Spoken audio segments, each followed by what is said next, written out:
Welcome back friends in the lecture number 3 of forest and wild life. तो आज दो important topic हम cover करेंगे, कम्युनिटी एंड कंजर्वेशन एंड साथ में इंडेंजर्ड स्पीशीज। आपको बता दें इससे पहले हमने types and distribution of forest and wild life cover किया है, बायोडाइवर्सिटी और इसके जो कंजर्वेशन है ये हमने कर लिया था। इंडेंजर्ड स्पीशीज जो है आज हम कवर करेंगे और सबसे important topic community and conservation, ये दोनों टॉपिक हम आज की वीडियो में कवर करने वाले हैं। वीडियो में अंत तक बने रहिए। अगर आपको एग्जाम ओरिएंटेड नोट्स चाहिए वाइल्ड लाइफ गार्ड के लिए तो नंबर आपके सामने है, स्क्रीनशॉट लेकर मैसेज कर सकते हैं। और इसके अलावा लिंक आपको मिल जाएगा कमेंट बॉक्स और डिस्क्रिप्शन में, आप एप्लीकेशन के थ्रू जाकर भी ये नोट्स ले सकते हैं। तो चलते हैं आज की क्लास की तरफ। देखो, कंजर्वेशन हमने पिछली वीडियो में पढ़ा था, गवर्नमेंट किस तरह से national park, sanctuary, biosphere reserve बनाकर in situ ex situ different method से कंजर्व करती है प्लांट्स एनिमल्स को।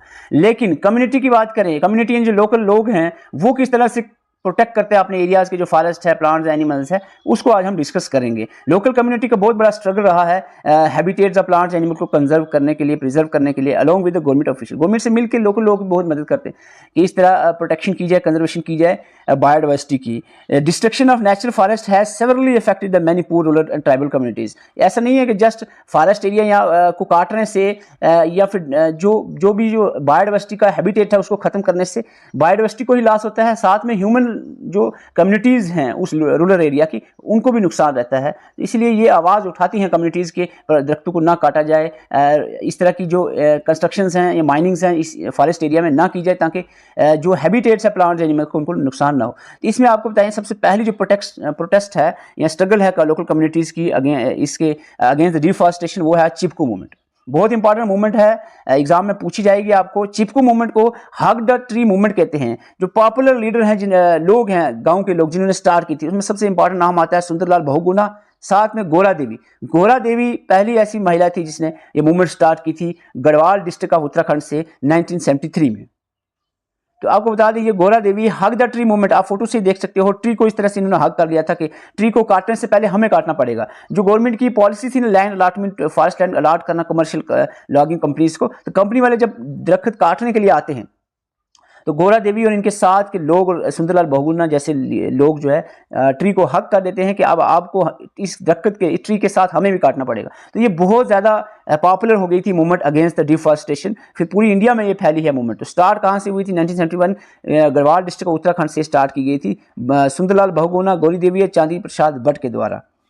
तो ये आपने याद रखना है। इसके अलावा हग द ट्री मूवमेंट और चिपकू मूवमेंट के अलावा आपको बता दें बीज बचाओ आंदोलन आपने याद रखना है, सेव द सीड्स मूवमेंट, नवदनिया भी कहते हैं इसको। ये 1980s में उत्तराखंड में स्टार्ट की गई थी, ये आंदोलन स्टार्ट किया गया था। इसका मकसद यही था इस आंदोलन का कि प्रिजर्व करना है इंडिजिनियस जो सीड्स हैं उसको और प्रमोट करना है ट्रेडिशनल फार्मिंग प्रैक्टिसेस को। ये इसका जो आंदोलन है इसका मकसद था, बीज बचाओ आंदोलन। और इसके जो लीडर थे, जो स्टार्ट की गई ये आंदोलन, वो थे विजय जंदारी। विजय जंदारी का नाम याद रखना है कि बीज बचाओ आंदोलन किसने स्टार्ट किया था? विजय जंदारी ने। और इसके साथ जो ग्रुप ऑफ फार्मर्स थे हेनवल घाटी के, जो कि तहरी गढ़वाल डिस्ट्रिक्ट में पड़ता है उत्तराखंड में, तो वो भी साथ में थे विजय जरदारी के। ये आपने बीज बचाओ आंदोलन, नवदनिया याद रखना, 1980s में ये उत्तराखंड में स्टार्ट किया था। इसके अलावा हम बात करें सरिस्का टाइगर रिजर्व में, आप देखते हो राजस्थान का सरिस्का टाइगर रिजर्व में बहुत सारे जो गांव के लोग थे उन्होंने लड़ाई लड़ी है माइनिंग के खिलाफ। वाइल्ड लाइफ प्रोटेक्शन एक्ट को आगे रख के कि भाई इसके तहत जब ये काम नहीं कर सकती इस तरह से,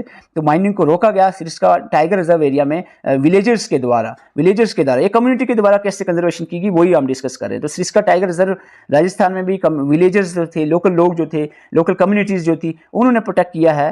तो इसके अलावा हम बात करें जो इनहेबिटेंट्स थे, लोग थे 5 विलेज, जो अलवर के 5 गाँव, राजस्थान का एक डिस्ट्रिक्ट है अलवर, यहाँ के 5 गांव के लोगों ने मिलकर क्या किया था, 1200 हेक्टर जो फॉरेस्ट है उसको सेंचुरी डिक्लेयर कर दी। भैरव देव दाकव सेंचुरी बनाया गया, 1200 जो हेक्टर एरियाज को डिक्लेयर किया। और इन्होंने ही they have declare their own rules और own set of rules and regulation to protect the wildlife. ये हम बात करते हैं कम्युनिटी किस तरह से कंजर्वेशन में हेल्प करती है। जायंट फॉरेस्ट, इसमें गवर्नमेंट में देखो गवर्नमेंट कैसे आप कम्युनिटीज़ को साथ ले रही है। गवर्नमेंट ने लॉन्च किया है giant management forest management, giant forest management जो प्रोग्राम लॉन्च किया गया, स्टार्ट किया गया गवर्नमेंट ऑफ इंडिया के द्वारा। ये किस लिए किया गया? ताकि इनकरेज करे partnership between the local communities, forest department और एनजीओ। ये जो एनजीओ हो गया, लोकल कम्युनिटीज़ हो गया, विद गवर्नमेंट जो फॉरेस्ट डिपार्टमेंट है, ये मिलकर सारे कैसे काम करें फॉरेस्ट को प्रोटेक्ट करने के लिए या रीजनरेट करने के लिए फॉरेस्ट को। तो ये इसके लिए ही जाइंट फॉरेस्ट मैनेजमेंट जो ये लॉन्च किया गया, इन्वॉल्विंग, इसका मकसद यही था लोकल कम्युनिटीज़ को इन्वॉल्व किया जाए रिस्टोरेशन ऑफ डिग्रेडेड फॉरेस्ट को। 1988 में सबसे पहले जो है उड़ीसा स्टेट ने पास किया था ये resolution, first resolution for JFM joint forest management का। लोकल इंस्टीट्यूट जो है take up the protection activities on the land manage by the government. यहाँ पर लोकल एक्टिविटीज जो लोकल इंस्टीट्यूट्स हैं, NGOs हैं या लोकल कम्युनिटीज़ हैं, वो किस तरह से पार्ट लेंगे जो भी गवर्नमेंट के द्वारा स्कीम्स चलाई जाती हैं फॉरेस्ट को मेंटेन करने में। तो यही मकसद था जॉइंट फॉरेस्ट मैनेजमेंट प्रोग्राम को स्टार्ट करने का। इसके अलावा हम देखें सेक्रेड ग्रूव्स जो होते हैं, फॉरेस्ट जो कि गॉड एंड गॉडेस जो इंपॉर्टेंस कुछ रिलीजन में कुछ जो फॉरेस्ट एरिया इसको जो वर्शिप की तरह यूज़ किया जाता है। Natural worship is an old custom in the Hindu religion and many other tribes में देखा जाता है। तो वो क्या करते हैं, इस तरह के जो रिलीजियस इंपॉर्टेंट फॉरेस्ट ट्रीज होते हैं उनको वो प्रोटेक्ट करते हैं कम्युनिटीज़। तो ये भी कम्युनिटीज़ के द्वारा कंजर्वेशन का एक इंपॉर्टेंट मेथड हो सकता है। और अदर कुछ एग्जांपल्स यहाँ पर मैं बताऊंगा, सेक्रेड ग्रूव्स की कुछ एग्जांपल बताऊं। जैसे कि आपको बता दूं, मुंडाज और जो संथल ट्राइब्स हैं छोटा नागपुर की, ये वर्शिप करते हैं महुआ यानी जिसको कहते हैं बासिया लेटिफोनिया एक ट्री है। इसके अलावा कतम्बा सांत जिसको एथनोसिपिया, इसको जो भी प्रोनाउंस कर सकते हैं, ये जो ट्रीज हैं इसकी वर्शिप करते हैं कौन, ये जो मुंडाज और संथल ट्राइब्स हैं छोटा नागपुर की। तो ये आप सेक्रेड ग्रूव की एग्जांपल समझ सकते हैं किस तरह से इनको फिर ये प्रोटेक्ट तो करेंगे। कोई काट सकता है इनको, जब ये उसकी पूजा करें उस ट्री को की वर्शिप करें तो इसको काटना तो पॉसिबल नहीं है। तो इस तरह से कंजर्वेशन होती है ट्रीज की सेक्रेड ग्रूव मेथड के थ्रू। सिमिलरली हम देखें जो ट्राइब्स हैं उड़ीसा की एंड बिहार की, वो वर्शिप करते हैं टैमारिड की एंड मैंगो की as a part of wedding rituals. इसके अलावा इन जनरल हम देखें तो पीपल और बनियान ट्री जो है ये माना जाता है सेक्रेड ट्रीज इंडिया के अंदर। बहुत सारे रिलीजन्स जो है इसको मानते हैं। इसके अलावा sacred quality of are often connected with the spring mountains, peaks, plants and animals in around Bishnoi villages की बात करें राजस्थान में है। चिंकारा, नीलगिरी एंड पीकॉक्स जो है are integral part of the community and nobody harm them. ये जो चिंकारा हो गया, नीलगिरी हो गया, पीकॉक्स हो गया, ये उनकी कम्युनिटी का एक इंटीग्रल पार्ट है, इसको कोई नुकसान नहीं दे सकता। पूरी कम्युनिटी उसके खिलाफ हो जाएगी बिश्नोई विलेजेस की हम बात करें तो। ये इस तरह से भी कम्युनिटी जो है प्रोटेक्ट कर रही है प्लांट्स और एनिमल्स को, बायोडाइवर्सिटी को। तो ये तक कम्युनिटी एंड कंजर्वेशन के बारे में आपने सुना। रेड डाटा बुक थोड़ा सा बताएंगे, फिर हम इंडेंजर्ड स्पीशीज पे आते हैं। इंडेंजर्ड स्पीशीज आपके सिलेबस में लिखा है, उससे पहले आपको रेड डाटा बुक पता होना चाहिए। रेड डाटा बुक जो है एक डॉक्यूमेंट होता है जिसमें जो भी स्पीशीज हैं उनको 8 कैटेगरीज में डिवाइड करके लिखा गया है। ठीक है, ये जो रेड डाटा बुक है ये एक पब्लिक डॉक्यूमेंट है जो कि क्रिएट किया जाता है regarding the endangered rare different types of plants animals को। IUCN that is international union for conservation of natural resources, ये मेंटेन करती है रेड डाटा बुक को। IUCN मेंटेन करती है रेड डाटा बुक को, ये पॉइंट याद रखना है। और रेड डाटा बुक को कैटेगराइज किया गया है 8 कैटेगरीज में। 8 तरह के स्पीशीज लिखे गए हैं रेड डाटा बुक में। एक होता है एक्सटिंक्ट जो बिल्कुल खत्म हो गया। इसी तरह आगे चलते जो एक्सटिंक्ट इन वाइल्ड यानी जो जंगलों में खत्म हो गया, बाकी जो आर्टिफिशियल प्लेसेस में उसको रखा गया है अभी प्रिजर्व करके। क्रिटिकली इंडेंजर्ड होगा जो कोई बस समझ लो खत्म होने पे ही है, कुछ सालों के अंदर अगर उसको थोड़ा सा भी ध्यान ना रखा गया कुछ सालों में खत्म। इंडेंजर हो गई जो कि खतरा है, अगर ध्यान ना रखा गया हो सकता है आने वाले 10-50 सालों में वो खत्म हो जाए। वल्नरेबल हो गया, थोड़ा कम खतरा उसमें, या रेयर स्पीशीज हो गए, कम वो पाए जाते हैं। अगर नहीं ध्यान रखोगे जो कम है वो स्पीशीज भी खत्म हो गए तो फिर समझ लो एक्सटिंक्ट हो जाएगा। इसी तरह नियर थ्रेटन यानी 100-200 साल में इनको एक्सटिंक्शन का खतरा हो सकता है। लीस्ट कंसर्न जिनकी कोई फिक्र करने की जरूरत नहीं है। डाटा डिफिशिएंट यानी कुछ ऐसे एनिमल्स और प्लांट्स हैं जिनका अभी डाटा ही नहीं है, जिसके बारे में इंफॉर्मेशन ही नहीं है। सारे प्लांट्स एनिमल्स थोड़े डिस्कवर हो गए, अभी तो है ही नहीं, बहुत सारे ऐसे हैं जिनका पता ही नहीं है। तो अब हम देख लेते हैं इंडेंजर्ड एनिमल्स और प्लांट, दोनों अलग अलग सिलेबस में मेंशन है। इंडेंजर्ड एनिमल्स भी देखने हैं, प्लांट स्पीशीज भी देखने हैं। तो पहले हम बात करेंगे एनिमल स्पीशीज की, जिसमें सबसे पहले मैमल्स आएंगे। Bengal tiger, Asiatic lions, Indian elephant, snow leopard, red panda, Kashmir stags को हंगूल भी कहते हैं, Nilgiri tahr, Ganges river dolphin, wild water buffalo, Indian pangolin. ये ऐसे 10 इंपॉर्टेंट स्पीशीज हैं जो कि इंडेंजर्ड कैटेगरी में लिस्टेड किए गए हैं।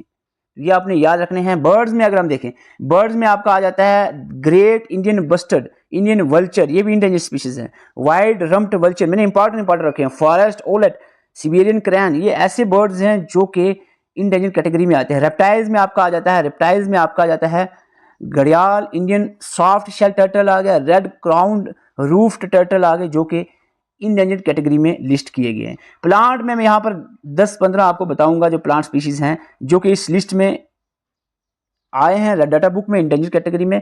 इसमें आता है आपका साइकस बिदोमी, आप इसकी प्रोनाउंसिएशन अपने हिसाब से कर सकते हैं। मैं आपको यहाँ पर इंडियन नाम बताता हूँ। इंडियन पिक्चर प्लांट्स आ गया, बहमना कमाल, हिमालयन जी, हिमालयन पोडोकार्प आ गया, इंडियन स्नेक रूट आ गया, वाइट डैमर आ गया, हैप्पी ट्री आ गया, केरला डिप्ट्रोकार्प आ गया। इस तरह के जो स्पीशीज़ हैं 15 मैंने दिए हैं, इसको आप रीड आउट कर लेना। तो ये प्लांट स्पीशीज़ हैं जो कि इंडेंजर कैटेगरी में रखे गए हैं। 2 मिनट में और लूँगा, जल्दी से रिवाइज करेंगे कि आज हमने क्या पढ़ा है। वीडियो में आगे बढ़ने से पहले आपको बता दें, जो भी एस्पिरेंट को नोट्स वीडियो लेक्चर्स चाहिए हैं, नंबर आपके सामने है, व्हाट्सएप मैसेज कर सकते हैं या लिंक आपको डिस्क्रिप्शन में कमेंट बॉक्स में मिल जाएगा, वहां से भी आप एप्लीकेशन में जाकर ले सकते हैं। आपको बता दें जनरल अवेयरनेस के हमारे लेक्चर्स कंप्लीट हो चुके हैं। फॉरेस्ट गार्ड के नोट्स हमारे सारे कंप्लीट हैं, लेक्चर्स भी कंप्लीट हैं। जस्ट फॉरेस्ट गार्ड के 1-2 लेक्चर्स हमने forest and wild life portion वाले आएंगे। बाकी हमारा पूरा सिलेबस के नोट्स और वीडियोस कंप्लीट हो चुके हैं, एमसीक्यूज भी हैं साथ में। तो आप जो है व्हाट्सएप नंबर पर मैसेज करके ये नोट्स और वीडियोस ले सकते हैं, एमसीक्यूज, और या फिर आप एप्लीकेशन के थ्रू जाकर भी ले सकते हैं। तो आज हम पढ़ रहे थे कम्युनिटी एंड कंजर्वेशन, किस तरह से लोकल कम्युनिटी स्ट्रगल कर रही है कंजर्वेशन ऑफ बायोडाइवर्सिटी के लिए गवर्नमेंट के साथ मिलकर। इसमें सबसे पहली एग्जांपल आती है चिपको मूवमेंट की। आपको बता दें हक द ट्री मूवमेंट जो है 1973 में स्टार्ट की गई थी सुंदरलाल बहुगुणा और गोरा देवी के द्वारा। ये किसके अगेंस्ट थी? डिफॉरेस्टेशन के अगेंस्ट। उत्तराखंड के जो गढ़वाल डिस्ट्रिक्ट है यहाँ से स्टार्ट हुई थी। और इसके बाद बीज बचाओ आंदोलन या नवदन्या आंदोलन, जिसको सेव द सीड मूवमेंट भी कहते हैं, ये 1980s में उत्तराखंड में स्टार्ट की गई थी। विजय जरदारी और इसके साथ जो फार्मर्स थे उन्होंने स्टार्ट की थी, तहरी गढ़वाल डिस्ट्रिक्ट ऑफ उत्तराखंड से। इसका मकसद यही था प्रिजर्व करना है इंडिजिनस सीड्स और प्रमोट करना है ट्रेडिशनल फार्मिंग को।